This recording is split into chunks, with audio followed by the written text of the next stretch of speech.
معزز سامعین و ناظرین، السلام علیکم ورحمۃ اللہ وبرکاتہ۔ آج ہم سورہ بنی اسرائیل کی آیت نمبر 61 سے 77 تک کا مطالعہ کریں گے۔ تو ابتدا میں تلاوت کلام پاک۔ اعوذ باللہ من الشیطان الرجیم، بسم اللہ الرحمن الرحیم۔ وَإِذْ قُلْنَا لِلْمَلَائِكَةِ اسْجُدُوا لِآدَمَ فَسَجَدُوا إِلَّا إِبْلِيسَ قَالَ أَسْجُدُ لِمَنْ خَلَقْتَ طِينًا قَالَ أَرَأَيْتَكَ هَذَا الَّذِي كَرَّمْتَ عَلَيَّ لَئِنْ أَخَّرْتَنِي إِلَى يَوْمِ الْقِيَامَةِ لَأَحْتَنِكَنَّ ذُرِّيَّتَهُ إِلَّا قَلِيلًا قَالَ اذْهَبْ فمن تابعك منهم فإن جہنم جزاؤكم جزاء موفورا۔ صدق اللہ العظیم۔ اب آیت نمبر 61 سے 77 تک کا ترجمہ اور تفسیر النور۔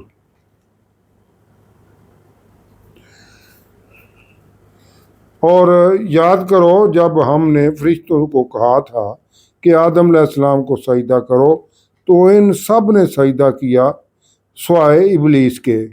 اس نے کہا کہ کیا میں اسے سجدہ کروں جسے تو نے مٹی سے بنایا ہے؟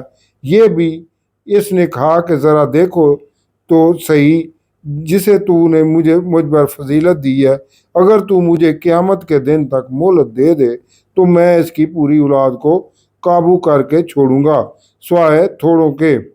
اللہ نے فرمایا، یہ شیطان کو اللہ کا جلال میں خطاب ہے۔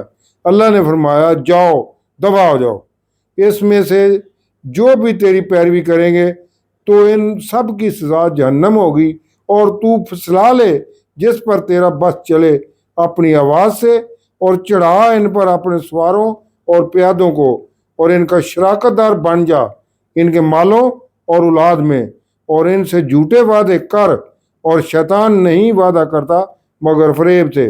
بے شک جو میرے بندے ہیں ان میں تیرا کوئی اختیار نہیں ہوگا، اور تیرا رب کافی ہے کارساز۔ تمہارا رب تمہارے لیے سمندروں میں کشتیاں چلاتا ہے تاکہ تم اس کا فضل تلاش کرو، رزق اور قیمتی موتی وغیرہ۔ بے شک وہ اللہ تم پر بہت ہی رحیم ہے، اور جب تمہیں سمندر میں مصیبت پہنچتی ہے تو سب گم ہو جاتے ہیں جنہیں تم پکارتے ہو سوائے اس ایک اللہ کے۔ پھر جب وہ تمہیں خشکی کی طرف بچا لاتا ہے تو تم منہ موڑ لیتے ہو۔ یعنی یہ انسان کو احسان جتا رہا ہے اللہ تعالیٰ کہ یہ احسانات ہیں میرے، پھر بھی ناشکری کر رہے ہو، اور انسان بڑا ہی ناشکرا ہے۔ تو کیا تم اس سے نڈر ہو گئے ہو کہ وہ تمہیں خشکی میں ہی دنسا دے، یا تم پر کنکر برسانے والی تیز ہوا بھی بھیج دے، پھر اپنا کوئی حمایتی نہ پاؤ گے؟ یا اس سے نڈر ہو گیا ہو کہ وہ تمہیں دوبارہ سمندر میں لے جائے، پھر تم پر بہت تیز ہوا بھیج دے اور پھر اپنا کوئی حمایتی نہ پاؤ گے،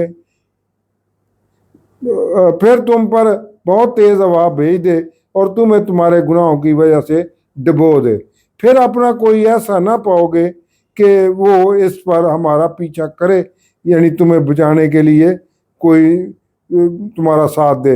اور بے شک ہم نے اولاد آدم کو عزت دی، اور ان کو خشکی اور تری میں سوار کیا، اور انہیں پاکیزہ رزق دیا، اور انہیں اپنی مخلوق سے افضل کیا۔ جس دن ہم ہر جماعت کے امام یعنی سردار کے ساتھ بلائیں گے تو جس کو نامہ اعمال اس کے دائیں ہاتھ میں دیا جائے گا تو وہ اپنا نامہ اعمال پڑھیں گے، اور دھاگے کے برابر بھی ان پر ظلم نہیں کیا جائے گا۔